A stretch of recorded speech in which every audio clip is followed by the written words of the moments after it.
ഒരു കെയർ ആണ് കൊടുക്കേണ്ടതെങ്കിൽ എങ്ങനെയാണ് അത് മുന്നോട്ട് കൊണ്ടുപോകേണ്ടത്? 2 മക്കളുണ്ടെങ്കിൽ 2 മക്കൾക്കും ഡിഫറെൻ്റ് ഒപ്പീനിയൻ ഉണ്ടെങ്കിൽ നമ്മളത് മനസ്സിലാക്കിയിരിക്കണം. അപ്പോൾ നമ്മൾ പേഷ്യൻറ്റിൻ്റെ ഫാമിലിയെ പറ്റി അറിഞ്ഞിരിക്കണം. നെക്സ്റ്റ് സ്റ്റെപ്പ് എന്ന് പറഞ്ഞു കഴിഞ്ഞാൽ എങ്ങനെയാണ് ഈ ഗോൾ നമുക്ക് പറയേണ്ട ഒരു കാര്യമാണ്, ഈ പേഷ്യൻ്റ് ഒരു ഡിഗ്നിഫൈഡ് ഡെത്ത് കൊടുക്കണം, അല്ലെങ്കിൽ ഒരു പീസ്ഫുൾ ഡെത്ത് കൊടുക്കണമെന്നാണ് നമ്മളുടെ ആഗ്രഹം. അപ്പോൾ നമുക്ക് എന്ത് വേണം?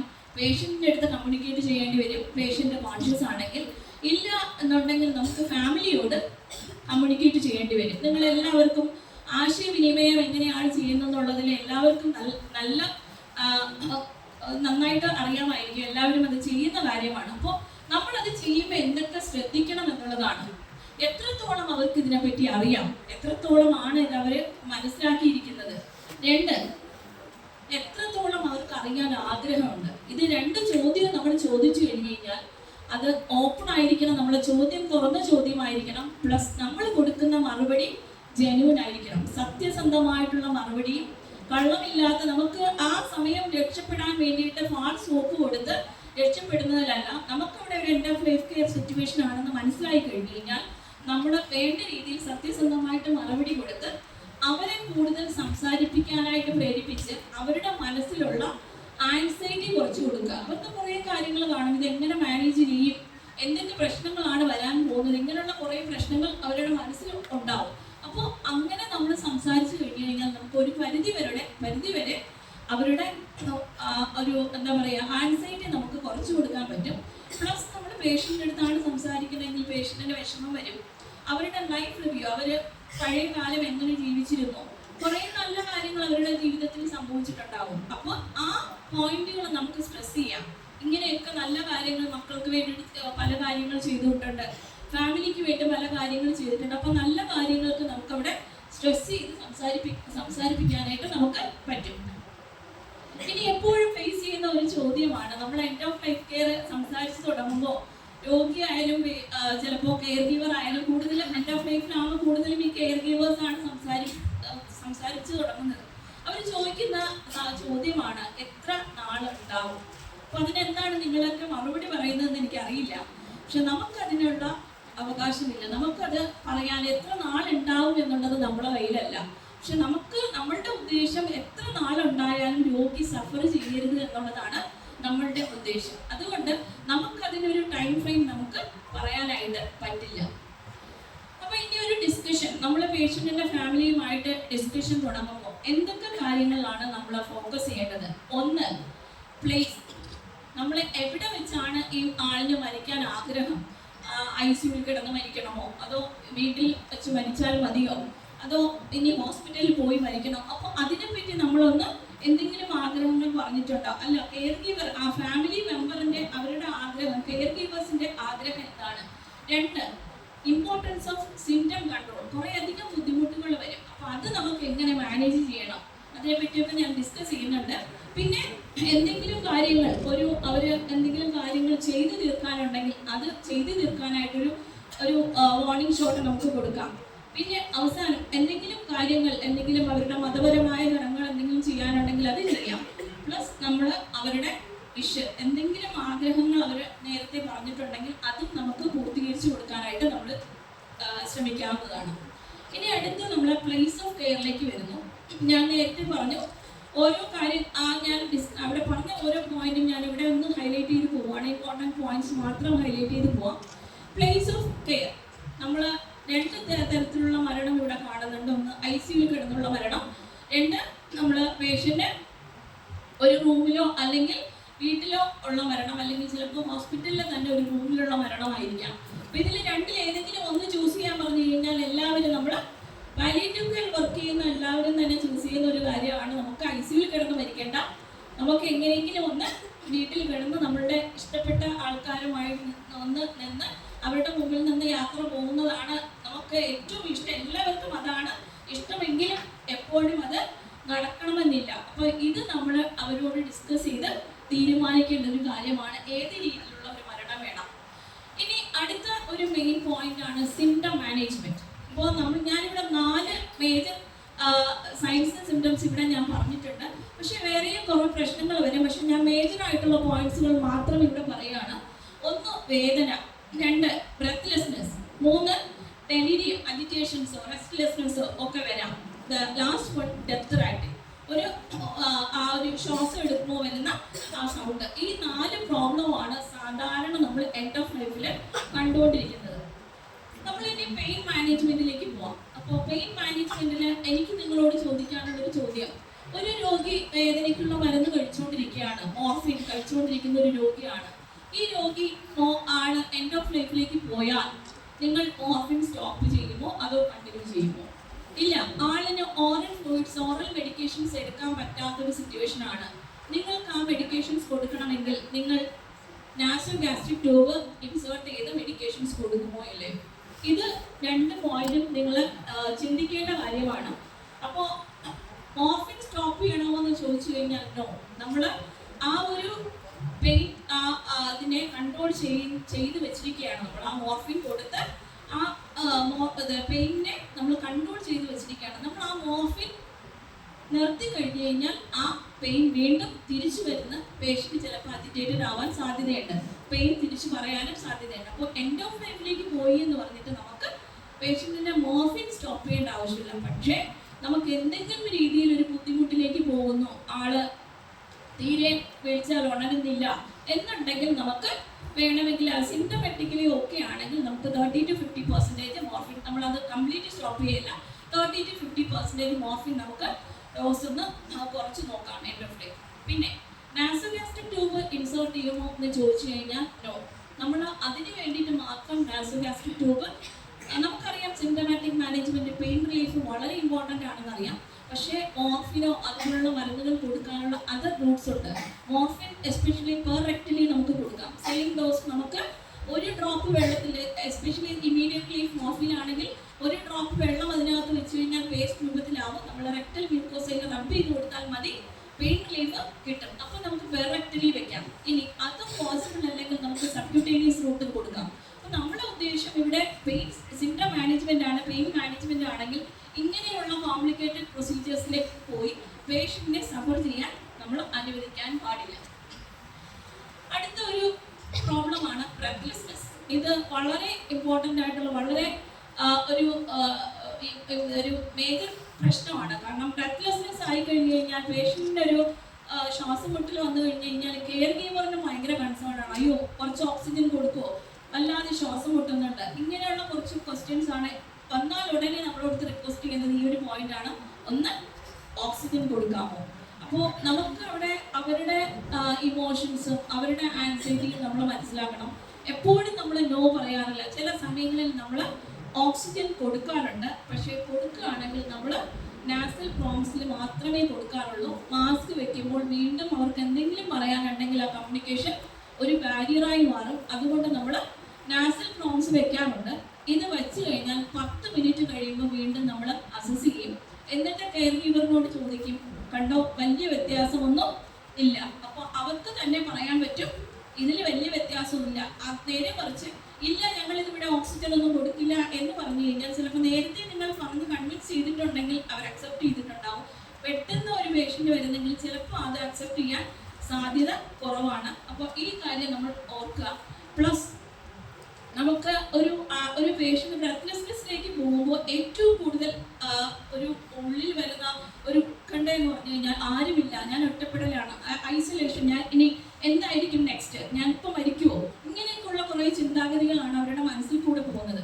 അപ്പോൾ പറ്റുകയാണെങ്കിൽ നമ്മൾ കൂടെ നിന്ന് അവരുടെ ഒന്നൊരു ടച്ചോ അല്ലെങ്കിൽ ഒരു ചെറിയൊരു മസാജോ കൊടുത്തു കഴിഞ്ഞാൽ അത് വളരെ ഹെൽപ്ഫുൾ ആയിരിക്കും. പ്ലസ് ഒരു നമ്മൾ പറയുന്നത് പോലെ ടൈറ്റ് ആയിട്ടുള്ള ഡ്രസ്സൊക്കെ ഉണ്ടെങ്കിൽ അതൊന്ന് ലൂസൺ ചെയ്ത് കൊടുത്ത് ഇത്രയും നമ്മളെ ഭാഗത്തുനിന്ന് നോൺ ഫാർമക്കോളജിക്കൽ മാനേജ്മെന്റ് ചെയ്ത് അതിൽ റിലീഫ് ഇല്ലെങ്കിൽ നമ്മൾ പിന്നെ മെഡിക്കേഷൻസിനെ പറ്റി ആലോചിക്കണം. മോർഫിൻ കൊടുക്കാൻ പറ്റുമോ അതോ വേറെ എന്തെങ്കിലും മെഡിക്കേഷൻസ് കൊടുത്ത് ആ ഒരു ബ്രെത്ത്ലെസ്നെസ്സിനെ കുറയ്ക്കാൻ പറ്റുമോ എന്നുള്ളത് നമ്മൾ ആലോചിക്കണം. So next point is ഡെലിരിയം. നമ്മൾ എങ്ങനെയാണ് ഈ അജിറ്റേഷൻസ്, ഇത് ഒരു എൻഡ് ഓഫ് ലൈഫ് കെയറിൽ 88% ഓഫ് പേഷ്യൻസും ആ എൻഡ് ഓഫ് ലൈഫിലേക്ക് പോകുമ്പോൾ ഉണ്ടാകുന്ന ഒരു പ്രശ്നമാണ്. അപ്പോൾ ഇവിടെ നമ്മൾ ഒരു അജിറ്റേഷൻ വരുമ്പോൾ ഈ റിസ്ട്രെയിൻ ചെയ്യുക എന്നുള്ളത് നമ്മൾ ഒരിക്കലും എൻകറേജ് ചെയ്യാത്ത കാര്യമാണ്. നേരെ മറിച്ച് എന്തുകൊണ്ട് ആ പേഷ്യൻ്റ് അജിറ്റേറ്റഡ് ആയി, എന്തുകൊണ്ട് ആ പേഷ്യൻ്റ് ഡെലിരിയസ് ആയി, ദർ ആർ മെനി കോസസ്. അപ്പോൾ ചിലപ്പോൾ എൻവയൺമെൻറ്റൽ ചേഞ്ചസ് ഉണ്ടായിരിക്കാം, അൺഫെമിലിയർ ഫേസസ് ഉണ്ടായിരിക്കാം, റിട്ടൻഷൻ ഓഫ് ബ്ലാഡർ കൊണ്ടായിരിക്കാം, കോൺസ്റ്റിപ്പേഷൻ കൊണ്ടായിരിക്കാം, അങ്ങനെ പല പല കാരണങ്ങൾ കൊണ്ട്, അൺറിലീവ്ഡ് പെയിൻ കൊണ്ടായിരിക്കാം, ഇങ്ങനെ പല കാരണങ്ങൾ കൊണ്ട് ഡെലിരിയം ഉണ്ടാകുമെന്ന് നമുക്കറിയാമെങ്കിൽ ഈ ആളിനെ പിടിച്ച് കൈയും കാലും കെട്ടിയിട്ട് കഴിഞ്ഞാൽ അവിടെ അതിനുള്ള സൊല്യൂഷൻ അതല്ല. അവിടെ വേണ്ട രീതിയിൽ കോസസ് ഐഡന്റിഫൈ ചെയ്ത് നമ്മൾ ട്രീറ്റ് ചെയ്യാനായിട്ട് നമ്മൾ നോക്കണം. അവിടെ ഞാൻ പോയിന്റുകൾ പറഞ്ഞിട്ടുണ്ട്. ഇവിടെ എന്താണോ പ്രശ്നം എന്നുള്ളത് നമ്മൾ നോക്കി അത് മാനേജ് ചെയ്ത് ആ അണ്ടർലൈൻ കോസിനെ മാനേജ് ചെയ്ത് കഴിഞ്ഞാൽ ഒരു പരിധി വരെ നമുക്ക് ആ ഒരു ഡെലിരിയം കുറച്ചെടുക്കാൻ പറ്റും. ഇനി അത്രയും ചെയ്തിട്ടും നമുക്ക് ഡെലിരിയം കുറയ്ക്കാൻ പറ്റിയില്ലെങ്കിൽ പിന്നെ നമ്മൾ ഡ്രഗ് ഓഫ് ചോയ്സ് ആണ് ഹാലോപെരിഡോൾ. പിന്നെ നമ്മൾ ഹാലോപെരിഡോൾ കൊടുത്ത് കൺട്രോൾ ചെയ്യാനായിട്ട് നോക്കും. So the next point is ഡെപ്ത് റാറ്റിൽ. ഇതും ഒരു രോഗിയെ സംബന്ധിച്ചിടത്തോളം വലിയ പ്രോബ്ലം ഉണ്ടാക്കുന്ന കാര്യമല്ലെങ്കിൽ പോലും ഈ കെയർ ഗീവറിനെ സംബന്ധിച്ചിടത്തോളം വളരെ ഇമോഷണലി അവരെ ബുദ്ധിമുട്ടിക്കുന്ന ഒരു കാര്യമാണ്. ബിക്കോസ് എന്താണ് ഈ ഡെപ്ത് റാറ്റിൽ? ആള് എൻഡ് ഓഫ് ലൈഫിലേക്ക് പോകുന്ന സമയത്ത് അവർക്ക് സ്വാളോയിങ് റിഫ്ലക്സ് കുറയും. നമുക്ക് സലൈവ നമ്മളെ വായ്ക്കകത്ത് ഫോം ചെയ്ത് കഴിഞ്ഞ് കഴിഞ്ഞാൽ നമ്മൾ ഓട്ടോമാറ്റിക്കലി അത് സ്വാളോ ചെയ്യും. പക്ഷേ എൻഡ് ഓഫ് ലൈഫിൽ ഒരു പേഷ്യൻറ്റിന് ഇവിടുത്തെ മസിലിൻ്റെ വീക്ക്നെസ് കാരണം അത് സ്വാളോ ചെയ്യാൻ പറ്റില്ല. സ്വാളോ ചെയ്യാൻ പറ്റാതെ വരുമ്പോൾ എന്ത് സംഭവിക്കും? അതിവിടെ പോൾ ചെയ്യും. അവിടെ കെട്ടിക്കിടക്കുന്ന സമയത്ത് ആള് ശ്വാസം എടുക്കും. ഈ ശ്വാസം എടുക്കുമ്പോൾ വരുന്ന ഒരു സൗണ്ടാണ്, ആ ഒരു നോയ്സി സൗണ്ടിനെയാണ് നമ്മൾ ഡെത്ത് റാറ്റിൽ എന്ന് പറയുന്നത്. അപ്പോൾ ഇത് രോഗിക്ക് പ്രശ്നമല്ല എന്നറിയാം, പക്ഷെ രോഗിയുടെ കൂടെ ഇരിക്കുന്ന ആള് വിചാരിക്കുന്നത് ആള് ശ്വാസം മുട്ടാണ്, ശ്വാസം എടുക്കാനായിട്ട് വളരെ ബുദ്ധിമുട്ടുന്നതായിട്ട് തോന്നുന്നു, വല്ലാത്തൊരു സൗണ്ട് വരുന്നതാണ് സാധാരണ പറയാറ്. അപ്പോൾ അതിന് നമുക്ക് എന്ത് ചെയ്യാം? നമ്മളെ നഴ്സസ് എന്നുള്ള നിലയ്ക്ക് എപ്പോഴും നമ്മളുടെ ഫോക്കസ് നോൺ ഫാർമക്കോളജിക്കലി ആയിരിക്കണം. ഒന്ന്, നമ്മൾ ഈ പേഷ്യൻറ്റിനെ സൈഡ് ലൈൻ പൊസിഷൻ, ഞാൻ പറഞ്ഞു പൂളിംഗ് ഓഫ് സെക്രീഷൻസ് ആണ്. ഈ പേഷ്യൻറ്റിനെ സൈഡ് ലൈൻ പൊസിഷനിലേക്ക് കിടത്തിയാൽ ഈ സെക്രീഷൻസ് റൂൾ ചെയ്ത് പോകുന്നുണ്ടെങ്കിൽ നമുക്ക് അങ്ങനെ ചെയ്യാൻ പറ്റില്ലേ? പിന്നെ പേഷ്യൻറ്റിൻ്റെ ഫാമിലിയെ പറഞ്ഞ് മനസ്സിലാക്കുക. റീഅഷുറൻസ് വളരെ ഇമ്പോർട്ടൻ്റ് ആണ്. ഇത് എന്തുകൊണ്ടാണ് വന്ന് എന്നുള്ളത് നമ്മൾ അവരെ പറഞ്ഞ് മനസ്സിലാക്കുക എന്നുള്ളതാണ് രണ്ടാമത്തെ പോയിന്റ്. ഇനി മൂന്നാമത്തെ പോയിന്റ് ആണ്, ഇത് ഇങ്ങനെ ഒരു അൺകോൺഷ്യസ് പേഷ്യൻ്റ് ഇങ്ങനെ വന്നു കഴിഞ്ഞാൽ ആ ഓറൽ കെയർ വളരെ ഇമ്പോർട്ടൻ്റ് ആണ്. കൈ വെച്ച് നമ്മൾ പറഞ്ഞു കൊടുത്തില്ലെങ്കിൽ കെയർ ഗിവർ ചെയ്യുന്നത് കൈ വെച്ച് തുണി ചുറ്റി അവരെ അതിന് ആ വായ്ക്കകത്തുള്ള സെക്രീഷൻസ് എടുക്കാൻ നോക്കും. എസ്പെഷ്യലി അബോധാവസ്ഥയുള്ള പേഷ്യൻ്റ് എന്തെങ്കിലും ഒരു വസ്തു വായ്ക്കകത്തേക്ക് പോയാൽ അതുടനെ കടിക്കും. അപ്പോൾ കയ്യിൽ കടിക്കാനാണ് സാധ്യത. അതുകൊണ്ട് നമ്മൾ ചെയ്യേണ്ടത് ഒന്നുകിൽ അവരോട് സ്പൂൺ യൂസ് ചെയ്യാൻ പറയുക, അല്ലെങ്കിൽ ബ്രഷ് യൂസ് ചെയ്യുകയാണെങ്കിൽ അതിൻ്റെ ബ്രിസ്റ്റിൽസ് കട്ട് ചെയ്തിട്ട് അത് ഉപയോഗിക്കാം, അല്ലെങ്കിൽ ഐസ്ക്രീം സ്റ്റിക്സ് യൂസ് ചെയ്യാം. അവിടെ നമ്മൾ കോട്ടൺ തുണി ചുറ്റുകയോ ഗോസ് പീസ് ചുറ്റുകയോ ഒക്കെ വെച്ച് അത് നമുക്ക് ഹോം മെയ്ഡ് സലൈനിൽ സോക്ക് ചെയ്ത് എക്സസ് വാട്ടർ സ്ക്യൂസ് ഔട്ട് ചെയ്തിട്ട് നമുക്ക് ഓറൽ കെയർ കൊടുക്കാൻ പറ്റും. ഇനി ഇത് ചെയ്ത് കൺട്രോൾ ആയില്ല, ഇത്രയും ഒക്കെ ചെയ്തിട്ടും ആ ഒരു നോയ്സി സൗണ്ട് കുറയുന്നില്ല എന്നുണ്ടെങ്കിൽ പിന്നെ നമ്മൾ ഫാർമക്കോളജിക്കലി എങ്ങനെ മാനേജ് ചെയ്യാമെന്നുള്ളത് നമ്മൾ നോക്കണം. അതിനാണ് നമ്മൾ ഹയോസിൻ ബ്യൂട്ടൽ ബ്രോമൈഡോ അല്ലെങ്കിൽ നമ്മൾ ഗ്ലൈക്കോപെർലേറ്റോ കൊടുക്കുന്നത്. ഇത് നമുക്ക് സബ്ക്യൂട്ടേനിയസിൽ കൊടുക്കാം. ഗ്ലൈക്കോപെർലേറ്റ് ആണെങ്കിൽ നമ്മൾ സബ്ലിംഗ്വലി നമ്മൾ കൊടുക്കാറുണ്ട്. ഇത് കൊടുത്തു കഴിഞ്ഞാൽ സെക്രീഷൻസ് കൂടുതലുള്ള സെക്രീഷൻസ് നമുക്ക് കുറയ്ക്കാൻ ട്രൈ ചെയ്യാനായിട്ട് പറ്റും. So next thing is medication review. നമുക്ക് എന്താണ് നമ്മൾ എല്ലാ മെഡിക്കേഷൻസും നമ്മൾ കണ്ടിന്യൂ ചെയ്യേണ്ട ആവശ്യമുണ്ടോ? എല്ലാ റൊട്ടീൻ ബ്ലഡ് ഇൻവെസ്റ്റിഗേഷൻസ് എല്ലാം നമ്മൾ ചെയ്യേണ്ടതുണ്ടോ? എൻഡ് ഓഫ് ലൈഫിലേക്ക് പേഷ്യൻ്റ് പോവുകയാണെങ്കിൽ നമ്മൾ ക്ലിയർ ആയിട്ട് ചിന്തിക്കുക, ഈ ആൾ പഴയ ജീവിതത്തിലേക്ക് തിരിച്ചു വരാൻ പോകുന്നില്ല. ഇനി ഇവിടെ ഒരു റൊട്ടീൻ ബ്ലഡ് ചെക്ക് ചെയ്തിട്ട് എന്താണ് നമ്മളുടെ ഒബ്ജക്റ്റീവ് എന്നുള്ളത് നമ്മൾ ചിന്തിക്കുക. പിന്നെ എൻഡ് ഓഫ് ലൈഫിലേക്ക് പോയ ഒരാളിൻ്റെ കൊളസ്ട്രോൾ കൺട്രോൾ ചെയ്യാനുള്ള മരുന്ന് കൊടുക്കേണ്ട ആവശ്യമുണ്ടോ? ഇതും നമ്മൾ ചിന്തിക്കണം. അപ്പോൾ ഇവിടെ സിംറ്റം മാനേജ്മെൻറ്റിനുള്ള മെഡിക്കേഷൻസ് മാത്രം നമ്മൾ കൺട്രോൾ ചെയ്തിട്ട് ആവശ്യമില്ലാത്ത മരുന്നുകളെല്ലാം നമ്മൾ സ്റ്റോപ്പ് ചെയ്യുകയാണ് നല്ലത്. Next is about nursing care. നമുക്ക് നഴ്സിംഗ് കെയർ വളരെ ഇമ്പോർട്ടൻ്റ് ആണ്. എന്നാൽ നമ്മൾ ഈ പേഷ്യൻറ്റിൻ്റെ കംഫോർട്ടിനെ അത് ബാധിക്കാനും പാടില്ല. അപ്പോൾ ഇവിടെ നമുക്ക് നഴ്സിംഗ് കെയർ എന്നാൽ ആ വൈറ്റൽ സയൻസും മെഡിക്കേഷൻസും എല്ലാം കൂടെ എങ്ങനെ ചെയ്യാം? ഇത് നമ്മൾ രാവിലെ തന്നെ എല്ലാ പേഷ്യൻറ്റിനും മോർണിംഗ് കെയർ കൊടുക്കുന്നതാണ്. എസ്പെഷ്യലി ഇൻപേഷ്യൻ്റ് സെറ്റിങ്സിലാണെങ്കിൽ, വീടുകളിലാണെങ്കിലും രാവിലെ തന്നെ നമ്മൾ ഈ കാര്യങ്ങളെല്ലാം ചെയ്യും. അപ്പോൾ അവിടെ നമ്മൾ ശ്രദ്ധിക്കേണ്ടത്, ആ സമയത്ത് ബെഡ് മേക്കിംഗ് ചെയ്യുന്ന സമയത്ത് തന്നെ അവർക്കുള്ള പ്രാഥമികമായിട്ടുള്ള കാര്യങ്ങൾ, വൈറ്റൽ സൈൻസ് ചെക്ക് ചെയ്യുക, അതോടൊപ്പം തന്നെ മരുന്നുകൾ കൊടുത്ത് പേഷ്യൻറ്റിനെ കംഫർട്ടബിൾ ആയിട്ട് ഉറങ്ങാൻ അനുവദിക്കുക. ഓക്കെ, ഒരു എക്സാമ്പിൾ പറയുകയാണെങ്കിൽ, രാവിലെ പോയി ബെഡ് മേക്കിംഗ് ചെയ്തു, അത് കഴിയുമ്പോൾ 1 മണിക്കൂർ കഴിഞ്ഞപ്പോൾ വൈറ്റൽ സൈൻസ് എടുക്കാൻ പോയി, അത് കഴിഞ്ഞ് 1 മണിക്കൂർ കഴിഞ്ഞപ്പോൾ വീണ്ടും പോയി മെഡിക്കേഷൻസ് കൊടുക്കാൻ. അപ്പോൾ നമ്മൾ 3 പ്രാവശ്യം പേഷ്യൻറ്റിനെ ആ ബുദ്ധിമുട്ടിക്കുകയാണ്. അപ്പോൾ അവിടെ നമുക്ക് എല്ലാം കൂടെ ഒരുമിച്ച് നമുക്ക് ചെയ്യാൻ പറ്റുമോ എന്നുള്ളത് നമ്മൾ ആലോചിക്കുക.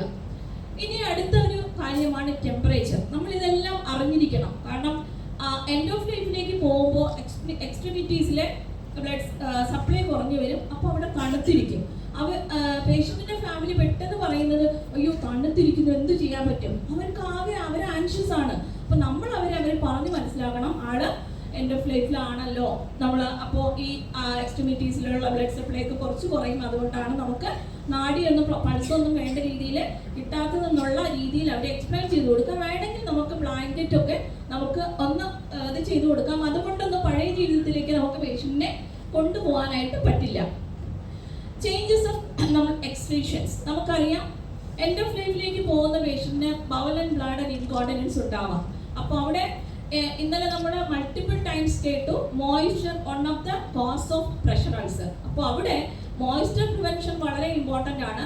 At the same time pressure sore പ്രിവെൻഷനും ഇമ്പോർട്ടൻ്റ് ആണ്. പല കാര്യങ്ങളും കൊണ്ട് നമുക്ക് ഇമ്മൊബിലിറ്റി കാരണവും പ്രഷർ സോർ. അപ്പോൾ എൻഡ് ഓഫ് ലൈഫിലേക്ക് പോകുന്ന ഒരു പേഷ്യൻ്റെ പ്രഷർ സോർ വന്നാലും കുഴപ്പമില്ല എന്നല്ല, അവിടെ നമ്മളാൽ കഴിയുന്ന രീതിയിൽ ആ പേഷ്യൻറ്റിനെ മാനേജ് ചെയ്യാനായിട്ട് ശ്രമിക്കണം. ഒരു എയർ ബെഡിൻ്റെ ആവശ്യമുണ്ടോ? ആ പേഷ്യൻ്റ് ഒരു കത്തീഡ്രൈസേഷൻ എൻഡ് ഓഫ് ലൈഫിലേക്ക് പോയിക്കൊണ്ടിരിക്കുന്ന ഒരു 48 അവേഴ്സിൽ മിക്കവാറും ഡെത്ത് റേറ്റിൽ വന്നു കഴിഞ്ഞാൽ ഒരു 48 അവേഴ്സിനകത്ത് പേഷ്യൻ്റ് മരിക്കാനാണ് സാധ്യത. ആ സമയത്ത് ഒരു കത്തീഡ്രൈസേഷൻ്റെ ആവശ്യം ഇല്ല. ഇപ്പോൾ എൻഡ് ഓഫ് ഒരു ആള് വീക്കായി തുടങ്ങി, കൂടുതൽ ബെഡ് ബൗണ്ട് ആയി, ആ സമയത്ത് നമുക്ക് ഇൻകോണ്ടിനൻസ് ഉണ്ടെങ്കിൽ ഒരു കത്തീഡ്രൈസേഷനെ പറ്റി ആലോചിക്കുകയാണെങ്കിൽ കുറച്ചും കൂടെ നല്ല രീതിയിൽ മുന്നോട്ട് പോകാൻ പറ്റും. പക്ഷേ നമ്മൾ പെരിനിയൽ ഹൈജീനും നമ്മളവിടെ ശ്രദ്ധിക്കേണ്ട ആവശ്യം ഉണ്ട്. അടുത്തൊരു പ്രോബ്ലമാണ് ഹെമറേജ്. നമ്മൾ ഒരു എൻഡ് ഓഫ് ലൈഫിലേക്ക് പോകുന്ന ചിലപ്പോൾ ഞാൻ എൻ്റെ ഇത്ര നാളത്തെ എക്സ്പീരിയൻസിൽ ഒരു 5 പേഷ്യൻ്റെങ്കിലും ഞാൻ ഇൻപേഷ്യൻ്റ് സെറ്റിങ്സിൽ കണ്ടിട്ടുണ്ട്. പെട്ടെന്ന് ബ്ലീഡായി പേഷ്യൻ്റ് മരിച്ചു. അപ്പോൾ അങ്ങനെയുള്ള സിറ്റുവേഷനിൽ നമുക്ക് എല്ലാവരും ഇൻപേഷ്യൻ്റ് സെറ്റിങ്സിൽ വന്നുകൊള്ളണം എന്നില്ല. ചിലപ്പോൾ വീട്ടിൽ വെച്ചും ഇത് സംഭവിക്കാം. അപ്പോൾ നമ്മൾ പേഷ്യൻ്റെ ഫാമിലിയെ പ്രിപ്പയർ ചെയ്യുക എന്നുള്ളതാണ് വളരെ ഇമ്പോർട്ടൻ്റ് ആയിട്ടുള്ളൊരു കാര്യം. Especially head and neck cancers ആണെങ്കിൽ നമ്മൾ അവിടെ എന്താണ് എന്നുള്ളത്, അതെന്താണ് സംഭവിക്കാൻ പോകുന്നത്, ഇൻ കേസ് അങ്ങനെ പെട്ടെന്ന് ഒരു ബ്ലീഡിങ് വന്നു കഴിഞ്ഞാൽ അവർക്ക് ചിലപ്പോൾ ഹോസ്പിറ്റലിലേക്ക് എത്തിക്കാനൊന്നും പറ്റില്ല. അത് എങ്ങനെ മാനേജ് ചെയ്യണം? അപ്പോൾ അവർ വൈറ്റ് കളർ ടവൽസ് യൂസ് ചെയ്ത് ആ ബ്ലഡിനെ തുടയ്ക്കുന്നതിന് പകരം ഡാർക്ക് കളർ ടവൽസ് യൂസ് ചെയ്ത് കഴിഞ്ഞാൽ ആ ആൻസൈറ്റി കുറയ്ക്കാൻ പറ്റും. മനസ്സിലായോ? ആ കൂടെ നിൽക്കുന്നവരുടെ ആ പാനിക് ഷോക്കിന് നമുക്ക് കുറയ്ക്കാനായിട്ട് പറ്റും. അപ്പോൾ അത് നമ്മൾ വളരെ ഇമ്പോർട്ടൻ്റ് ആയിട്ട് നമ്മുടെ പേഷ്യൻറ്റിനെ ഫാമിലിയെ പ്രിപ്പയർ ചെയ്യേണ്ട ഒരു കാര്യമാണ്. So the major discussion today is the food and fluids. ഇതൊരു വലിയ ഇമ്പോർട്ടൻ്റ് ആയിട്ടുള്ള കാര്യമാണ്. ഇവിടെ ഞാനൊരു കേസ് സിനാരിയോ പറയുന്നുണ്ട്. 80 വയസ്സുള്ള അഡ്വാൻസ് ക്യാൻസറുള്ള ഒരു രോഗിക്ക് കീമോതെറപ്പിയും റേഡിയോതെറപ്പിയും ഒക്കെ കഴിഞ്ഞു. ഇപ്പോൾ അച്ഛൻ കുറച്ച് കൂടുതൽ സമയം ബെഡിലാണ്, വെള്ളം കുടിക്കുന്നുണ്ട്, കുറച്ച് എന്തെങ്കിലും ചോദിക്കുന്നതിന് മാത്രം മറുപടി പറയുന്നു. പക്ഷേ നിങ്ങളെടുത്ത് ആ കെയർ ഗീവർ ചോദിക്കുകയാണ്, അച്ഛൻ കുറച്ച് 2 ദിവസമായിട്ട് ആഹാരം ശരിക്കും കഴിക്കുന്നില്ല, ഒന്ന് നാസോഗാസ്ട്രിക് ട്യൂബ് ഇട്ട് തരാമോ, എനിക്കപ്പോൾ നല്ല രീതിയിൽ ഫുഡ് കൊടുക്കാമല്ലോ എന്ന് പറഞ്ഞു കഴിഞ്ഞാൽ നിങ്ങളുടെ റെസ്പോൺസ് എന്തായിരിക്കും എന്നുള്ളതാണ്. എന്തു ചെയ്യും? നമ്മൾ അവരൊക്കെ ഇത് പറഞ്ഞത് കൊണ്ട് നമ്മളത് ചെയ്തു കൊടുക്കുമോ, അതിനെപ്പറ്റി നമ്മൾ ഒന്നും കൂടെ ചിന്തിക്കുമോ എന്നുള്ളതാണ് നമ്മൾ അറിയേണ്ട ഒരു കാര്യം. അപ്പൊ ഇവിടെ ഈ പേഷ്യന്റിന്റെ ജനറൽ കണ്ടീഷൻ എന്താണ് എന്നുള്ളത് നമ്മൾ ആദ്യം ചിന്തിക്കണം. നമ്മൾ കൊടുക്കുന്ന ഫ്ലൂയിഡ് കൊണ്ട് ഹാം ചെയ്യുമോ അതോ ബെനിഫിറ്റ് ചെയ്യുമോ? നമ്മൾ എന്താണ് ഈ പേഷ്യന്റിന് വേണ്ടത്? അത് അടുത്ത ചോദ്യം. നമ്മൾ കെയർ ഗീവറിനെ റെസ്പെക്ട് ചെയ്തുകൊണ്ട് നമ്മൾ ആർട്ടിഫിഷ്യൽ ന്യൂട്രീഷൻ ആൻഡ് ഹൈഡ്രേഷനിലേക്ക് പോകുമോ ഇല്ലയോ? ഇത് നമ്മൾ ചിന്തിക്കണം. ഇതാണ് ഏറ്റവും കൂടുതൽ. Food is A simple of love. നമ്മൾ ആര് നമ്മളുടെ വീട്ടിൽ വന്നാലും നമ്മൾ അവർക്ക് ഡിഫറെൻറ്റ് കൈൻഡ്സ് ഓഫ് ഫുഡ് കൊടുത്ത് നമ്മൾ അവരെ സാറ്റിസ്ഫൈ ചെയ്യാനായിട്ട് ശ്രമിക്കും അല്ലേ? അതുപോലെ തന്നെയാണ് അവരുടെ ഇഷ്ടപ്പെട്ട ഒരാള് ആഹാരം കഴിക്കാതെ കിടക്കുമ്പോൾ അവർക്ക് മാനസികമായിട്ട് വിഷമങ്ങൾ ഉണ്ടാവും. എങ്ങനെയെങ്കിലും ഫുഡ് കൊടുക്കാം എന്നുള്ളൊരു തോന്നലാണ് അവർക്ക് ഉണ്ടാകുന്നത്. അപ്പൊ നിങ്ങളോട് ചോദിക്കുന്ന ഒരു ഈസി വേ ആണ്, ഒന്ന് ട്യൂബ് ഇട്ട് തരാമോ, ഞാൻ അതിൽ കൂടെ അച്ഛന് ഇഷ്ടമുള്ള ഭക്ഷണം കൊടുക്കാമല്ലോ എന്നാണ് അവരുടെ ആഗ്രഹം. ഇവിടെ നമുക്ക് കെയർ ഗീവറിന്റെ കൺസേൺസും ഇമ്പോർട്ടൻ്റ് ആണ്, അതിലേക്ക് ഞാൻ വരാം. അപ്പൊ ഇവിടെ നമ്മൾ ചിന്തിക്കേണ്ടത് ബെനിഫിറ്റ് ആണോ, ഈ പേഷ്യന്റിന് ബെനിഫിറ്റ് ആണോ വരുന്നത്, ഹാം ആണോ? നിങ്ങൾ അത് ചെയ്താൽ ഈ പേഷ്യന്റിനെ നല്ല ഗുണം ചെയ്യുമോ അതോ അത് മോശം അവസ്ഥയിലേക്ക് കൊണ്ടെത്തിക്കുമോ എന്നുള്ളത് നമ്മൾ ചിന്തിക്കുക. ഇനി എന്താണ് നമ്മുടെ ശരീരത്തിൽ വരുന്ന ഒരു ഫിസിയോളജിക്കൽ ചേഞ്ച്? ഒന്ന്, നമ്മള് ഒരു കുട്ടി ജനിച്ചു, കുട്ടി എന്താ കുടിക്കുക? പാല് കുടിക്കും അല്ലേ? കുപ്പി നമ്മൾ ബോട്ടിൽ ഫീഡൊക്കെ ചെയ്തു തുടങ്ങും. അത് കഴിഞ്ഞ് നമ്മൾ കുറച്ചും കൂടെ കട്ടിയുള്ള ഭക്ഷണം നമ്മൾ കൊടുത്തു തുടങ്ങും. അത് കഴിഞ്ഞാൽ നമ്മൾ ബിരിയാണി കഴിക്കാനുള്ള ആ ഒരു ഏജ് ഗ്രൂപ്പിലേക്ക് വന്നു. അത് കഴിഞ്ഞ് കുറച്ച് നാൾ അത് ആ ഒരു സമയം കഴിഞ്ഞു. അത് കഴിഞ്ഞ് കഴിഞ്ഞാൽ വീണ്ടും നമ്മൾ ക്വാണ്ടിറ്റി കുറച്ചു. നമ്മൾ പഴയ ആ ഒരു ക്വാണ്ടിറ്റി നമുക്ക് കഴിക്കാൻ പറ്റുന്നില്ല. അത് കഴിഞ്ഞാൽ വീണ്ടും നമ്മൾ ആ ക്വാണ്ടിറ്റിയിൽ നിന്ന് ഗ്ലാസ്സിലേക്ക് മാറി, അത്രയും ഒക്കെ മതി. പിന്നെ അത് കഴിഞ്ഞാൽ അതിൻ്റെ ഹാഫ് ഗ്ലാസ് മതി. അത് കഴിഞ്ഞാൽ അത് നമ്മൾ ഡ്രോപ്സിലേക്ക് പോകുന്നു. പിന്നെ നമ്മൾ ഒരു പേഷ്യന്റ് എൻഡ് ഓഫ് ലൈഫ്, പിന്നെ എനിക്ക് ഒന്നും വേണ്ട എന്നുള്ള ഒരു സിറ്റുവേഷനിലേക്ക് പോകുന്നു. ഇതാണ് ഒരു സാധാരണ ഫിസിയോളജിക്കൽ ചേഞ്ചസ് നമ്മുടെ ശരീരത്തിൽ, സാധാരണ ഒരു ഹ്യൂമൻ ബീയിങ്ങിൽ സംഭവിക്കുന്നത്. നമ്മൾ ആലോചിക്കേണ്ടത്, ഒരു ക്രിക്കറ്റ് കളിക്കാരന് എത്രത്തോളം എനർജി വേണം? ആ ആള് ആവശ്യത്തിന് ഫുഡ് കഴിച്ചിരിക്കണം, അയാൾക്ക് എനർജി വേണം, അയാള് ക്രിക്കറ്റ് കളിക്കാനാണ് പോകുന്നത്. നേരെ മറിച്ച് ഒരു എൻഡ് ഓഫ് ലൈഫ് കെയറിലുള്ള ഒരാളിന് അത്രയും എനർജി വേണമോ? അതോ ആളിന് ആവശ്യത്തിന് ആളിന്റെ ശരീരത്തിൽ ഫാറ്റ് ഡെപ്പോസിഷൻ ഉണ്ട്, ആള് 5-10 ദിവസം ആഹാരം കഴിച്ചില്ലെങ്കിൽ ഫാറ്റ് അതിനകത്ത് നിന്ന് എടുത്ത് നമ്മൾ വേണ്ട രീതിയിൽ. അപ്പോൾ എല്ലാവർക്കും ഒരു തെറ്റിദ്ധാരണയാണ്, പട്ടിണി മരണം, അയ്യോ വിശന്ന് കിടന്ന് മരിക്കുകയാണല്ലോ. അപ്പോൾ അവിടെ നമ്മൾ പറഞ്ഞു കൊടുക്കേണ്ട ഒരു കാര്യമാണ്, നമ്മുടെ ശരീരത്തിൽ വേണ്ട രീതിയിൽ സബ്ക്യൂട്ടേനിയസ് ഫാറ്റിൽ ഇത് സ്റ്റോർ ചെയ്ത് വെച്ചിട്ടുണ്ട്. അതിനകത്തുനിന്ന് ശരീരം ആവശ്യമാണെങ്കിൽ അതെടുത്ത് ഉപയോഗിച്ചുകൊള്ളും എന്നുള്ളത് പറയുക. അപ്പൊ ഇവിടെ ഞാൻ നിങ്ങളെ മനസ്സിലാക്കാൻ വേണ്ടിയിട്ടാണ്, ഇത് ഏറ്റവും ഇമ്പോർട്ടൻ്റ് ആയിട്ടുള്ളൊരു കാര്യമായതുകൊണ്ടാണ് ഞാനിത് കണക്ട് ചെയ്ത് സംസാരിക്കുന്നത്. അപ്പോൾ നമുക്ക് ഇതൊക്കെ പറഞ്ഞാലും ചില പേഷ്യൻസ് പറയും, അയ്യോ എന്നാലും നമുക്ക് കൊടുക്കണം. അപ്പോൾ ഞങ്ങൾ എന്താ ചെയ്യുന്നതെന്ന് പറഞ്ഞു കഴിഞ്ഞാൽ, ഞങ്ങൾ ഫാമിലി മീറ്റിംഗ് വിളിക്കും. ആരൊക്കെയാണോ ക്ലോസ് റിലേറ്റീവ്സ് ആയിട്ട് അവർക്കുള്ളത് അവരെ എല്ലാം വിളിക്കാറുണ്ട്. ഇതിന് ഞാൻ പറയാനുള്ള കാരണം, റീസെൻ്റ്ലി ഞങ്ങൾക്കൊരു 2 weeks ബാക്ക് ഒരു പേഷ്യൻ്റ് അവിടെ പാലിമെന്റിൽ അഡ്മിറ്റ് ആയി. ആ പേഷ്യൻറ്റിൻ്റെ ആദ്യത്തെ കെയർ ഗീവർ വരും, പറയും ഒന്ന് ട്യൂബ് ഇട്ടൂടെ. അടുത്ത ഒരു കെയർ ഗീവർ 10 മിനിറ്റ് കഴിഞ്ഞിട്ട് പറയും ഒരു ഐ ഫ്ലൂയിഡ് ഇട്ടൂടെ. പേഷ്യൻ്റ് എൻഡ് ഓഫ് ലൈഫ് ആണ്. എക്സ്പ്ലെയിൻ ചെയ്തു, ഒരു കെയർ ഗീവറിൻ്റെ അടുത്ത് പറഞ്ഞു, അടുത്ത കെയർ ഗീവർ മൂന്നാമത്തെ ആൾ വന്ന് പറയും ഒരു TPN ഇട്ടൂടെ. ഇങ്ങനെയുള്ള കൺസേൺ. അപ്പോൾ എന്താ ചെയ്തതെന്ന് പറഞ്ഞു കഴിഞ്ഞാൽ, ഉടനെ ഇമീഡിയറ്റ് കെയർ ഗീവേഴ്സിനെല്ലാം അവരുടെ ക്ലോസ് റിലേറ്റീവ്സിനെല്ലാം വിളിച്ചു ഇരുത്തി ഒരു ഫാമിലി മീറ്റിംഗ് കണ്ടക്ട് ചെയ്തു. അവരുടെ കൺസേൺസ് എല്ലാം ചോദിച്ചു മനസ്സിലാക്കിയപ്പോൾ അവർക്ക് ഇങ്ങനെ കിടന്ന് മരിക്കുന്നത് കാണാൻ വയ്യ. അപ്പോൾ നമ്മളെ കാര്യങ്ങൾ മനസ്സിലാക്കി. അതിന് നിങ്ങൾക്ക് പറഞ്ഞു കൊടുക്കാൻ പറ്റുന്ന ഒരു എക്സാമ്പിളാണ് ഈ കാണിച്ചിരിക്കുന്ന ഒരു മരം. അപ്പോൾ നിങ്ങളുടെ അച്ഛൻ, ആ 80 വയസ്സുള്ള അച്ഛൻ ഹെൽത്തി ആയിട്ടിരുന്നപ്പോൾ ഇതുപോലുള്ള ഒരു പ്രശ്നമായിരുന്നു. എന്തെങ്കിലും രീതിയിൽ ഒരു അസുഖം വന്നു പിടിച്ചു, അപ്പോൾ ഒരു ഇത്തിൽ കണ്ണി ശരീരത്തിലേക്ക് വന്നു പിടിച്ചു. ആ ഇത്തിൽ കണ്ണി കുറച്ച് ന്യൂട്രീഷൻ എല്ലാം അതിനകത്തുനിന്ന് പിടിച്ചെടുത്ത് ഇപ്പോൾ ആ വൃക്ഷം വളരെ പതറ്റിക് സിറ്റുവേഷനിലേക്ക് പോയി. വൃക്ഷത്തിന് വലിയ ആരോഗ്യമൊന്നുമില്ല, അല്ലെങ്കിൽ വലിയ കക്കപ്സിക്കായിട്ട് മാറിക്കൊണ്ടിരിക്കുകയാണ്. ഇവിടെ നിങ്ങൾ കുറച്ച് ന്യൂട്രീഷൻ കൊടുത്തു കഴിഞ്ഞാൽ ആർക്കാണ് ഹെൽപ്പ് ചെയ്യുക? മനസ്സിലായോ? ഇപ്പൊ നമ്മൾ ഇവിടെ നിങ്ങൾ അച്ഛനോടുള്ള സ്നേഹം കൊണ്ടാണ് ഇത് ചെയ്യുന്നതെന്നറിയാം. നിങ്ങൾ ഇത് ചെയ്തു കഴിഞ്ഞു കഴിഞ്ഞാൽ ഇത് അച്ഛനല്ല ഗുണം ചെയ്യുക, ഇത് നേരെ മറിച്ച് ഈ ഇത്തിൽക്കണ്ണി അല്ലെങ്കിൽ ഈ അസുഖത്തിനായിരിക്കും കുറച്ച് ഗുണം ചെയ്യുക. അതുകൊണ്ടൊരു പ്രത്യേകിച്ച് ഗുണമില്ല എന്ന് പറഞ്ഞ് മനസ്സിലാക്കി നമ്മൾ അവിടെ പേഷ്യന്റിന്റെ കെയർ ഗീവേഴ്സിനെ റീഷുർ ചെയ്ത് അവരെ പറഞ്ഞ് മനസ്സിലാക്കുക. ഇപ്പോൾ എന്താണ് വേണ്ടത്? നമുക്കിപ്പോൾ വേണ്ടത് അവിടെ ആളിന്റെ ലിപ്പൊന്ന് മോയിസ്റ്റ് ചെയ്ത് കൊടുക്കുക. കാരണം ആ സമയത്ത് കൂടുതൽ വെള്ളം കുടിക്കാൻ പറ്റില്ല, ഇതാണ് വേണ്ടതെന്നുള്ളത് പറഞ്ഞു കൊടുക്കുക. നമ്മളിവിടെ ഫോഴ്സ് ഫീഡിങ് ചെയ്തു കഴിഞ്ഞാൽ അതുകൊണ്ട് ഹാം ചെയ്യുമെന്നുള്ളത് നമ്മൾ പറഞ്ഞു കൊടുക്കുക. ഇനി അതിന്റെ എത്തിക്കൽ ആസ്പെക്ട്സ് എന്തൊക്കെയാണ്? ഇത് നമ്മൾ പറയുമ്പോൾ നമ്മളെല്ലാം ചിന്തിക്കണം, ലീഗലി ഇത് എന്താണ് ഇതിന്റെ അവസ്ഥ? നമ്മൾ 4 എത്തിക്കൽ പ്രിൻസിപ്പിൾസ് ആണ് ഉള്ളത്. ഒന്ന് ഓട്ടോണമി. അപ്പോൾ ഓട്ടോണമി എന്ന് പറഞ്ഞു കഴിഞ്ഞാൽ പേഷ്യന്റിന്റെ മേൽ അധികാരം പേഷ്യന്റിനാണ് ആദ്യം. ഇനി പേഷ്യന്റിന് സംസാരിക്കാൻ പറ്റാത്ത ഒരു സിറ്റുവേഷൻ ആണെങ്കിൽ ആർക്കാണ് അധികാരം? Primary care giver. അപ്പോൾ ഇവിടെ ഈ 80 വയസ്സുള്ള ആളിനെ സംബന്ധിച്ചിടത്തോളം ആളിന് സംസാരിക്കാൻ പറ്റുന്നില്ല. അപ്പോൾ ഇവിടെ ഡിസിഷൻ മേക്കർ എന്ന് പറയുന്നത് പ്രൈമറി കെയർ ഗീവർ ആണ്. ഇവിടെ ഈ പ്രൈമറി കെയർ ഗീവറിന്റെ ഉദ്ദേശം അച്ഛൻ എങ്ങനെയെങ്കിലും നാസോഗാസ്ട്രിക് ട്യൂബ് ഇടണം എന്നുള്ളതാണ്. പക്ഷെ നമുക്കറിയാം രണ്ടാമത്തെ ഒരു കാര്യം, നമ്മൾ പേഷ്യന്റിന്റെ ഓട്ടോണമിയാണ് റെസ്പെക്ട് ചെയ്യുന്നതെങ്കിൽ അത് നമ്മൾ ചെയ്യാൻ പാടില്ല. പക്ഷേ നമ്മൾ കെയർ ഗീവറിന് റെസ്പെക്ട് ചെയ്യേണ്ടതുണ്ടോ എന്ന് ചോദിച്ചു കഴിഞ്ഞാൽ അതും ആവശ്യമാണ്. ഞാൻ അതിലേക്ക് വരാം. രണ്ടാമത്തെ പോയിന്റ് എന്ന് പറഞ്ഞാൽ ബെനിഫിഷ്യൻസ്. ഡു ഗുഡ്, നമ്മൾ നല്ലത് മാത്രം ചെയ്യാൻ ശ്രമിക്കുക. മൂന്നാമത്തെ പോയിന്റ് എന്ന് പറഞ്ഞാൽ non maleficence, do no harm. അറിഞ്ഞും അറിയാതെയും നമ്മൾ ഹാം ചെയ്യാതിരിക്കുക. നമുക്കറിയാം ഇത് ചെയ്തു കഴിഞ്ഞാൽ രോഗിക്ക് മോശം അവസ്ഥയിലേക്കാണ് പോകാനാണ് സാധ്യത. സെക്രീഷൻസ് കൂടും, അല്ലെങ്കിൽ ബ്രീത്തിങ് ഡിഫിക്കൽട്ടി കൂടും എന്നൊക്കെ, അല്ലെങ്കിൽ വേറെ ഏതെങ്കിലും ആസ്പിറേഷൻ ന്യൂമോണിയ പോലുള്ള പ്രശ്നങ്ങളെല്ലാം വരാം എന്നറിയാമെന്നിരിക്കെ നമ്മളത് ചെയ്താൽ നമ്മുടെ രോഗിയോട് ചെയ്യുന്നത് ദോഷമാണ്. അപ്പോൾ അതാണ് മൂന്നാമത്തെ പോയിന്റ്. Last is justice. അപ്പോൾ നമ്മൾ ജസ്റ്റിസ് എന്ന് പറഞ്ഞു കഴിഞ്ഞാൽ ഡിസ്ട്രിബ്യൂഷൻ, നമ്മൾ ആ ഒരു ഫെയർ അലോക്കേഷൻ ഓഫ് റിസോഴ്സസ്. അപ്പോൾ ഇവിടെ എനിക്ക് ആദ്യത്തെ 3 പോയിന്റ് ആണ് കൂടുതലും എനിക്കിവിടെ സ്ട്രെസ് ചെയ്ത് സംസാരിക്കേണ്ടതായിട്ടുള്ളത്.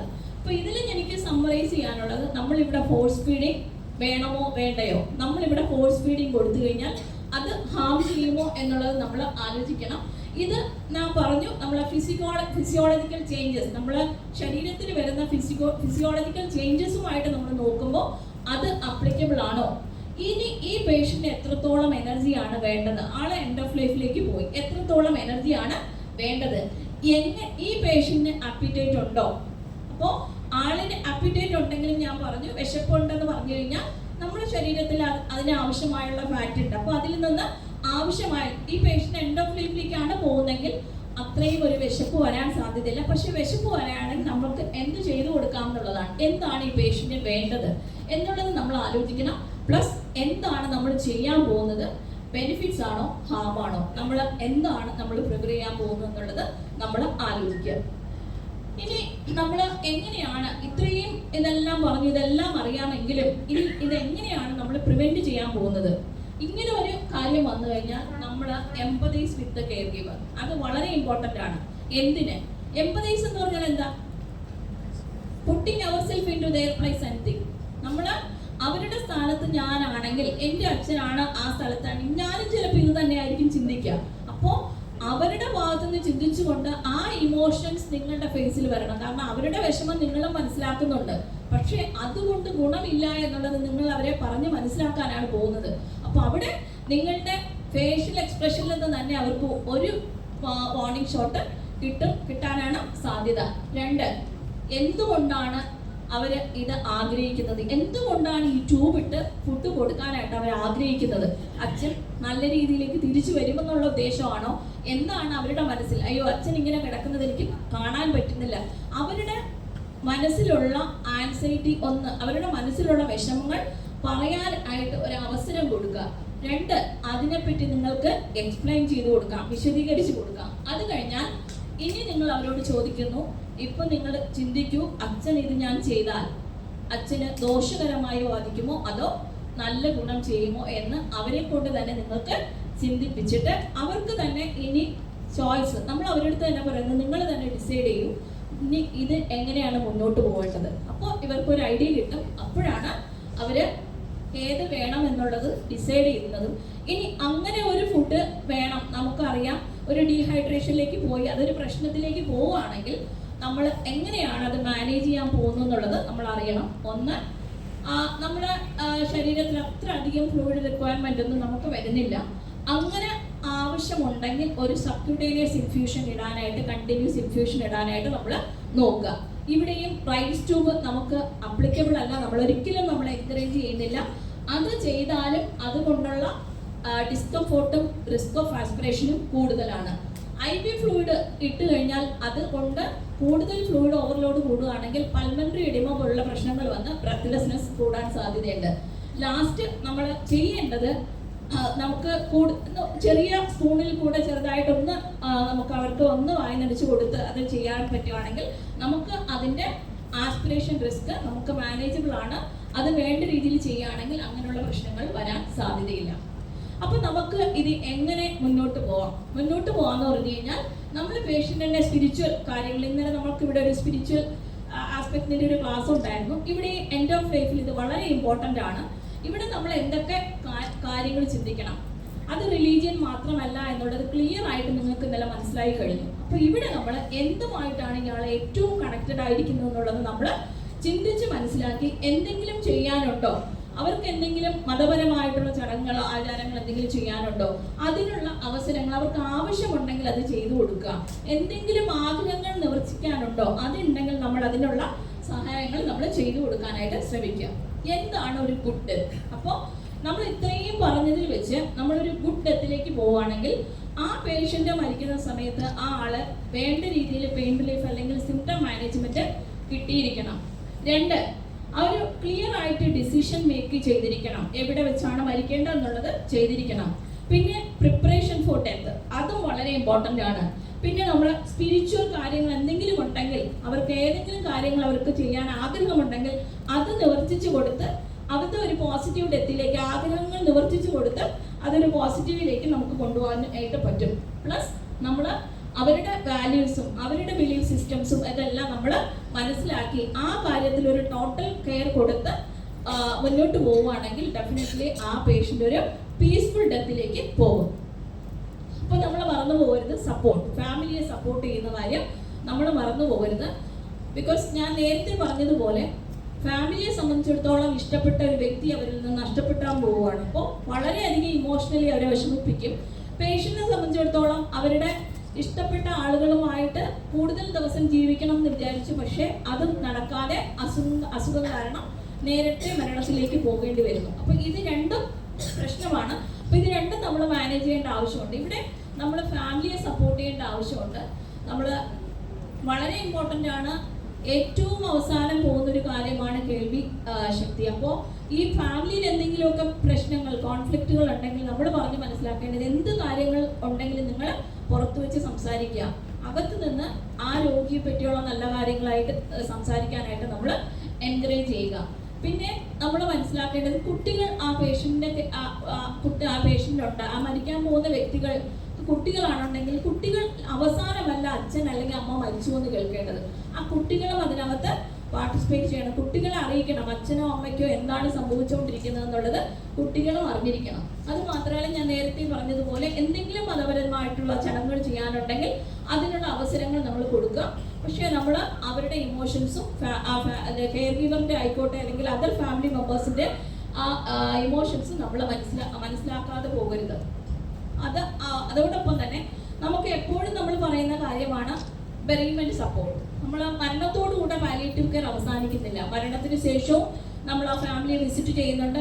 എപ്പോഴും മരണത്തിന്റെ ആ ഒരു ആദ്യത്തെ ഒരാഴ്ച ഭയങ്കര തിരക്കാണ്, എല്ലാ റിലേറ്റീവ്സും ഉണ്ടാവും. ആ സമയത്ത് നമ്മളൊരു ബെറീമെന്റ് വിസിറ്റ് ചെയ്യുന്നതിൽ അർത്ഥമില്ല. അത് കഴിഞ്ഞ് ആണ് എല്ലാ റിലേറ്റീവ്സും പോകുമ്പോൾ അവർ ഒറ്റപ്പെടലിലേക്ക് പോകും. ആ സമയത്ത് നമ്മളൊരു ബെറീമെന്റ് വിസിറ്റ് ചെയ്ത് നമുക്ക് അവരുടെ എന്താണ് അവരുടെ സിറ്റുവേഷൻ എന്ന് മനസ്സിലാക്കി നമുക്ക് വേണ്ട രീതിയിൽ അവർക്ക് സപ്പോർട്ട് കൊടുക്കാനായിട്ട് പറ്റും. അപ്പോൾ നമ്മൾ അവിടെ ശ്രദ്ധിക്കേണ്ട ഒരു കാര്യം, നമ്മുടെ ഗ്രീഫിൻ്റെ സ്റ്റേജസ് എല്ലാവർക്കും അറിയാം. അപ്പോൾ നമുക്ക് ആ ഒരു സ്റ്റേജ് ശരിക്കും പറഞ്ഞു കഴിഞ്ഞാൽ ഡിനൈൽ ആവാം, ആങ്കർ ആവാം, ഡിപ്രഷൻ ആവാം, ലാസ്റ്റ് ശരിക്കും പറഞ്ഞു കഴിഞ്ഞാൽ അത് ബാർഗെയിനിങ് ആവാം, ഫൈനലി അവർ അക്സെപ്റ്റൻസിലേക്ക് പോകും. അപ്പോൾ ശരിക്കും നമ്മളിവിടെ മനസ്സിലാക്കേണ്ടത്, ഇത് മാറിയും ഒക്കെ വരാം, ഇത് അതേപോലെ തന്നെ പോകണമെന്നില്ല. ആ രീതി ചിലപ്പോൾ ഇത് ആദ്യം തന്നെ ഡിനൈലായിട്ട് അക്സെപ്റ്റൻസിലേക്ക് പോകുന്നവരുണ്ട്, ചിലപ്പോൾ ബാർഗെയിൻ ചെയ്തിട്ട് പേഷ്യൻ്റ് അക്സെപ്റ്റൻസിലേക്ക് പോകുന്നവരുണ്ട്, ചിലപ്പോൾ ഡിപ്രഷനിലേക്ക് പോകുന്നവരുണ്ട്. അപ്പോൾ 6 മാസം വരെ ആ ഒരു സ്റ്റേജ് നോർമലാണ്. പക്ഷെ 6 മാസം കഴിഞ്ഞും ആ പേഷ്യൻറ്റിൻ്റെ കെയർ ഗിവർ അതിൽ നിന്ന് തിരിച്ചു വന്നിട്ടില്ല എന്നുണ്ടെങ്കിൽ അവിടെ ഒരു സൈക്യാട്രിക് കൺസൾട്ടേഷൻ ആവശ്യമാണ്. അപ്പോൾ നമ്മൾ അവിടെ മനസ്സിലാക്കേണ്ട ഒരു കാര്യം, അവിടെ ഏതെങ്കിലും ഓപ്പിയോയിഡ്സ് എന്തെങ്കിലും അവിടെ ബാലൻസ് ഉണ്ടെങ്കിൽ അതും നമ്മൾ വേറെ അടുത്ത കെയർ ഗിവറിനെ പറഞ്ഞ് മനസ്സിലാക്കിയിരിക്കണം. ബിക്കോസ് പെട്ടെന്ന് ഇഷ്ടപ്പെട്ട ഒരു വ്യക്തിയെ നഷ്ടപ്പെടുമ്പോൾ എത്ര തന്നെ നമ്മൾ ഇമോഷണൽ സപ്പോർട്ടൊക്കെ കൊടുത്തിട്ടുണ്ടായിട്ട് ഉണ്ടായിരുന്നെങ്കിലും ചിലപ്പോൾ ഈ മരുന്നുകളൊക്കെ എടുത്തിട്ടുണ്ടെങ്കിൽ കഴിച്ച് സൂസൈഡ് ചെയ്യാൻ ശ്രമിക്കാൻ സാധ്യതയുണ്ട്. അപ്പോൾ നമ്മൾ അങ്ങനെ എൻഡ് ഓഫ് ലൈഫിലേക്ക് പോകുമ്പോൾ നമുക്ക് അങ്ങനെ ഒരു എക്സ്പീരിയൻസ് ഉള്ളത് കൊണ്ട് ഇപ്പോൾ നമ്മൾ എപ്പോഴും പറയാറുണ്ട്, പ്രൈമറി കെയർ ഗിവർ ആ വ്യക്തിയാണെങ്കിൽ അടുത്തുള്ള ക്ലോസ് റിലേറ്റീവ്സിനോട് പറയും ഏത് സമയവും മരണം സംഭവിക്കാം, ഇങ്ങനെയുള്ള മെഡിസിൻസ് പേഷ്യൻ്റ് കഴിക്കുന്നുണ്ട്, അത് മരണം സംഭവിച്ചാൽ ഉടനെ തന്നെ എടുത്ത് മാറ്റി വെച്ചേക്കാനായിട്ട് നമ്മൾ പറയാറുണ്ട്. അത് വളരെയധികം ശ്രദ്ധിക്കേണ്ട ഒരു കാര്യമാണ്. അപ്പോൾ നമ്മൾ ഇന്ന് പറഞ്ഞു വന്നത് ഇത്രയും കാര്യങ്ങളാണ്. ഒന്ന്, എന്തൊക്കെ സൈൻസ് ആൻഡ് സിംറ്റംസ് ആണ് ടെർമിനൽ ഇൽനെസ്സിൽ വരുന്നത്. അപ്പോൾ നമ്മൾ അതിനെപ്പറ്റി സംസാരിച്ചു, അത് എങ്ങനെ മാനേജ് ചെയ്യാമെന്ന് പറഞ്ഞു. അപ്പോൾ നെക്സ്റ്റ് സ്റ്റെപ്പ് എന്ന് പറഞ്ഞു കഴിഞ്ഞാൽ, അങ്ങനെ ഒരാൾ എൻഡ് ഓഫ് ലൈഫിലേക്ക് പോയി എന്ന് നിങ്ങൾക്ക് ബോധ്യപ്പെട്ടാൽ ആ അടുത്തത് നിങ്ങൾ ടീമായിട്ട് ഡിസ്കസ് ചെയ്യുന്നു. ഓക്കെ, അപ്പോൾ ഈ പേഷ്യൻ്റ് എൻഡ് ഓഫ് ലൈഫിലേക്ക് പോയി, അപ്പോൾ ഇനി നിങ്ങൾ ഫാമിലിയുമായിട്ട് ഡിസ്കസ് ചെയ്തു. ഇനി ഈ ഡിസ്കസ് ചെയ്ത കാര്യങ്ങളെല്ലാം നിങ്ങൾ വേണ്ട രീതിയിൽ ഡോക്യുമെന്റ് ചെയ്തിരിക്കണം. എൻഡ് ഓഫ് ലൈഫിലേക്ക് പോയി പേഷ്യൻ്റെ അടുത്ത് നമ്മൾ സംസാരിച്ചു, ഫാമിലിയോട് ഇത് സംസാരിച്ചു തുടങ്ങി എന്നുള്ളത് നിങ്ങൾ ഡോക്യുമെന്റ് ചെയ്തിരിക്കണം. ദ നെക്സ്റ്റ് സ്റ്റെപ്പിൽ എഗെയിൻ ഫാമിലിയുടെ എക്സ്പെക്ടേഷൻ എന്താണ് നിങ്ങളുടെ എക്സ്പെക്ടേഷൻ എന്ന് വീണ്ടും നമ്മൾ ഡിസ്കസ് ചെയ്യുന്നു. എഗെയിൻ നമ്മൾ ടീമായിട്ട് ഡിസ്കസ് ചെയ്യുന്നു. ദെൻ ആ പേഷ്യൻ്റ് എൻഡ് ഓഫ് ലൈഫിലേക്ക് പോയി വേണ്ട രീതിയിൽ എൻഡ് ഓഫ് ലൈഫ് കെയർ നമ്മൾ കൊടുക്കുന്നു. പേഷ്യൻ്റ് മരിച്ചു കഴിഞ്ഞാൽ ഡെത്ത് കെയർ കഴിഞ്ഞാൽ വെരിമെന്റ് സപ്പോർട്ട്. ഇങ്ങനെയാണ് നമ്മൾ പാലിയേറ്റീവ് കെയറിൽ എൻഡ് ഓഫ് ലൈഫ് മാനേജ് ചെയ്യുന്നത്. അപ്പോൾ ഇനി ഇതിൽ രണ്ടെണ്ണത്തിൽ ഒരെണ്ണം സെലക്ട് ചെയ്യാൻ പറഞ്ഞാൽ നിങ്ങൾ ഏത് സെലക്ട് ചെയ്യും? ഇപ്പോൾ എക്മോ എന്ന് പറഞ്ഞു കഴിഞ്ഞാൽ ആർട്ടിഫിഷ്യലായിട്ട് നിങ്ങൾക്ക് നിങ്ങളുടെ ഹാർട്ടിന്റെ പ്രവർത്തനം വേണ്ട രീതിയിൽ ചെയ്യാൻ പറ്റുന്നില്ല, അല്ലെങ്കിൽ നിങ്ങളുടെ ലങ്സിന്റെ പ്രവർത്തനം വേണ്ട രീതിയിൽ ചെയ്യാൻ പറ്റുന്നില്ല. നമുക്കറിയാമല്ലോ, ഹാർട്ടിൽ നിന്ന് ഡീഓക്സിജനേറ്റഡ് ബ്ലഡ് അല്ലെങ്കിൽ അശുദ്ധ രക്തം ലങ്സിലേക്ക് പോയി ഓക്സിജൻ സ്വീകരിച്ച് അത് ശുദ്ധരക്തമായിട്ട് തിരിച്ചും ഹാർട്ടിലേക്ക് വരുന്നു. ഇതാണ് പ്രോസസ്സ്. പക്ഷെ എക്മോ ചെയ്യുന്നത് ഒരു വെന്റിലേറ്റർ സപ്പോർട്ട് പോലെയാണ്. ഈ പ്രോസസ്സ് മൊത്തം ഈ മെഷീൻ ചെയ്യും, വീണ്ടും ബോഡിയിലേക്ക് കയറ്റും. ഇതാണ് ഒരു ആർട്ടിഫിഷ്യൽ വെന്റിലേറ്റർ സപ്പോർട്ടോടുകൂടെ എക്മോ പ്രവർത്തിക്കുന്നത്. അടുത്തതെന്ന് പറഞ്ഞു കഴിഞ്ഞാൽ ഫാമിലി മെമ്പർ എല്ലാം ചുറ്റും നിന്നുകൊണ്ടുള്ള ഒരു മരണം.